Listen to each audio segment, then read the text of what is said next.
souvent, je parle avec des gens qui veulent investir pour la première fois. Et la première fois, ils regardent les réseaux sociaux et c'est genre, ils vont acheter un château, tu vois. Ils veulent acheter le château de Chantilly, tu vois.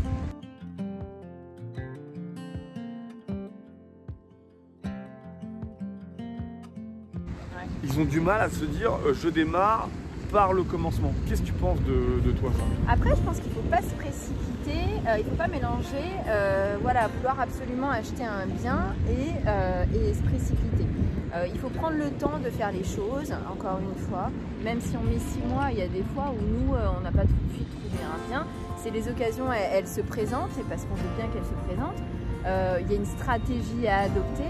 Il ne faut pas faire n'importe quoi parce que finalement la première acquisition ça peut vite nous plomber et nous empêcher de rebondir et d'acheter de nouveau. Pas confondre vitesse et précipitation, voilà. Je te l'accorde.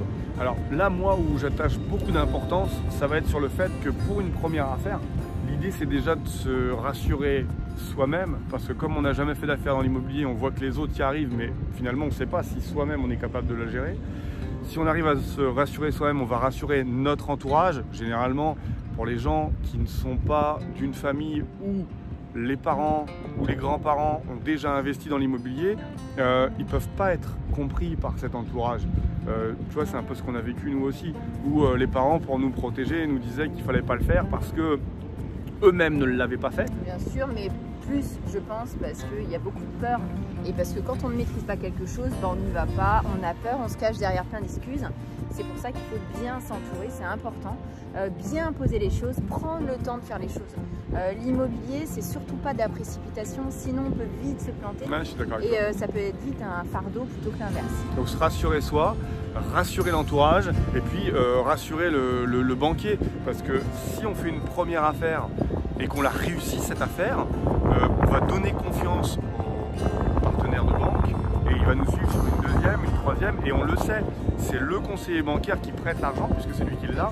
C'est lui qui a un peu notre destin entre les mains. Donc l'idée c'est que si on arrive à lui prouver qu'on est fait pour ça, qu'on est bon et que l'argent qu'il nous prête est utilisé à bon escient, je pense qu'il aura envie de nous en prêter plus. Bah nous, ça nous est déjà arrivé d'ailleurs, ouais. On nous l'a dit à juste titre, qu'on a su donner confiance, on a su montrer que là où on souhaitait acheter, ça se louait, et ça se louait très bien. Et du coup derrière on a réussi à de nouveau faire un nouveau financement. Après il faut y aller voilà, crescendo et il faut surtout être objectif avec ce que l'on souhaite acquérir. Ne pas vouloir tout de suite acheter quelque chose à 500, 600 000 si derrière on n'a pas la capacité parce qu'on va se confronter forcément à des refus. Qui dit refus dit après qu'on va perdre un petit peu l'énergie et puis le mindset pour pouvoir de nouveau rebondir.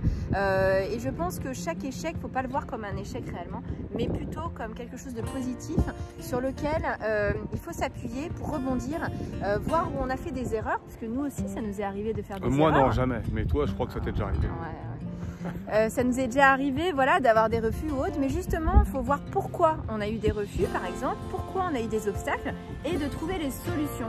Donc les solutions ça passera par en effet lire des choses, s'instruire, se former, s'entourer, échanger avec d'autres investisseurs ou d'autres personnes on va dire qui ont les mêmes objectifs et les mêmes envies et ça permettra forcément d'aider à atteindre les objectifs d'investissement. Alors hier soir on était en coaching avec un participant de la formation ImmoCash et il nous disait à juste titre je cherche et je trouve pas. Et la réponse au-delà de le rassurer parce que c'est normal, quelquefois je lui avais pris l'exemple de la séduction où quelquefois on est célibataire et on cherche absolument à se mettre avec quelqu'un et on ne trouve pas la personne. C'est pour moi le marché qui décide. Un peu comme dans la bourse, c'est-à-dire que est-ce que vous achetez, est-ce que vous vendez par rapport à ce que vous voyez sur les marchés boursiers, vous allez pouvoir définir la tendance. C'est pas vous qui allez faire la tendance. Dans l'immobilier, c'est pareil. Vous voulez faire de la colocation, vous vous rendez compte que il n'y a pas de biens qui sont propres à la colocation. Si par contre, il y a un local commercial qui est intéressant, ça peut peut-être valoir le coup de regarder les locaux commerciaux. Il va falloir être opportuniste, c'est-à-dire ne pas se figer et régler son esprit coloc, location longue durée, location courte durée. L'idée, c'est de pouvoir voir ce qu'il y a et de pouvoir être un opportuniste et rebondir. Hier, sur ce coaching, on regarde, c'était une petite maison avec 3 chambres à l'intérieur. Il voulait absolument faire 3 appartements. Il y en avait pour 40 ou 50 000 euros de travaux. Alors que cette maison, on l'aurait passée en colocation. C'était simplement un budget de décoration parce que les 3 chambres, on n'était pas obligé de les séparer, les colocataires pouvaient vivre dans un espace commun. Donc clairement, l'idée, ça va être d'enlever ce braquet et cette destination que vous avez en disant je veux absolument un immeuble, je veux absolument de la courte durée, je veux absolument un viager. L'idée, c'est de s'enlever de ça et regarder, ok, qu'est-ce qui se passe? Là, je suis devant seloger.com, on me propose ça. Est-ce que c'est dans mon budget? Est-ce que c'est évolutif? Est-ce qu'il y a une bonne rentrée locative? Quelle est la taxe foncière? Est-ce que je peux en refacturer? Bref, ça va être de trouver les avantages au projet qui se présentent à vous et est-ce que je fais? Est-ce que je fais pas? La décision vous appartient, mais c'est de prendre la décision par rapport à ce qui se présente à vous et pas à vous d'imposer un choix. Exactement. Il ne faut pas vouloir imposer les choix alors que ce ne seront pas les bons choix dans l'investissement. On prend notre exemple, on était en vacances au mois d'août, Woman Invest, elle me dit regarde ce que j'ai trouvé, un immeuble en bord de mer à 150 km de chez nous. Que je ne connaissais pas le secteur. La ville où j'avais trouvé cet immeuble, donc après bien évidemment moi j'ai fait des recherches. Laurent lui connaissait quand même et puis 3 jours après nous y étions et 4 jours après on faisait une proposition. Donc elle découvre un immeuble, 3 appartements, il était à 123, non, 132, 135 200, donc elle s'est dit 3 appartements, 135 000, c'est ce qui lui a mis un petit peu la puce à l'oreille. Du coup ensuite on a été plus loin, il est où? On a regardé la ville, ok, la ville elle est dynamique, en bord de mer. Ça part sur du saisonnier. Ok, combien ça se loue à la nuitée? À la nuitée, ça se loue plutôt 50 à 60 euros la nuit. Ok, si je loue 20 euros, 50 à 60 euros, 20 nuits dans le mois, combien j'ai de rentrée locative? x3 parce que j'ai 3 appartements. D'accord, très bonne rentrée locative. Le prix de départ est pas cher. Donc maintenant, il faut que je puisse chiffrer mes travaux. Je me déplace, je fais une première visite, je prends des photos, je regarde pièce par pièce, je chiffre mes travaux.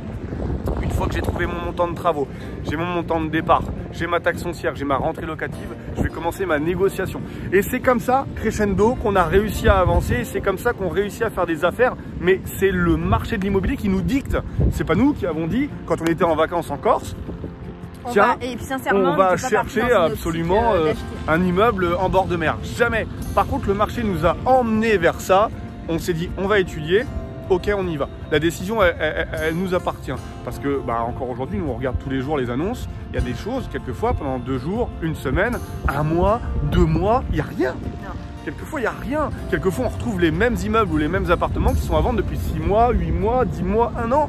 Et ce ne sont pas des produits qui sont adaptés à nous. Alors, vous allez me dire pourquoi ils sont à vendre? Parce que si vous les achetez, c'est le propriétaire vendeur qui fait une affaire et pas vous. Donc ne pas inverser la tendance. On est là pour faire des affaires dans l'immobilier. Ça passe à travers une stratégie qu'on développe dans la formation ImmoCash. On pourrait vous en parler plus en détail. Mais clairement, c'est le marché de l'immobilier qui décide. N'essayez pas de le retourner car sinon c'est vous qui allez vous faire retourner sur ce marché. Exactement. Donc allez. Voilà, on voulait vous faire ce petit point là, dans un petit lieu quand même assez sympa qui est le château de Chantilly. Voilà, parce que je pense que ça a quand même une belle histoire. Et puis au niveau de l'architecture, au niveau de l'immobilier, c'est tout à fait nous, quoi. Dites-nous dans les commentaires si vous connaissez la ville de Chantilly. Dites-nous dans les commentaires si vous êtes déjà venu, c'est vraiment magnifique. L'hippodrome est juste derrière nous. Nous, on va continuer cette petite balade. Ça fait partie des avantages de l'immobilier, c'est qu'on peut partir quand on veut, on fait un petit peu ce qu'on veut. C'est plutôt l'avantage. Au moment où on vous parle, on a des gens qui sont dans nos appartements, qui dorment, qui vivent, qui font leur vie et qui, à chaque fois qu'une seconde passe, nous versent un loyer qui fait que on s'enrichit grâce à eux et on a l'esprit ouvert parce qu'on s'enrichit grâce à eux, mais on leur propose un toit, on leur propose une solution. Donc on a répondu à une contrainte qui était le logement pour eux et eux en retour, ils payent leur loyer. Voilà comment marche l'immobilier et on a le sentiment du devoir accompli. On va filer, nous on continue notre petite visite. C'est pas qu'on n'est pas bien avec vous, mais il faut qu'on continue. Oui. On y va, let's go. À très vite. Ciao ciao.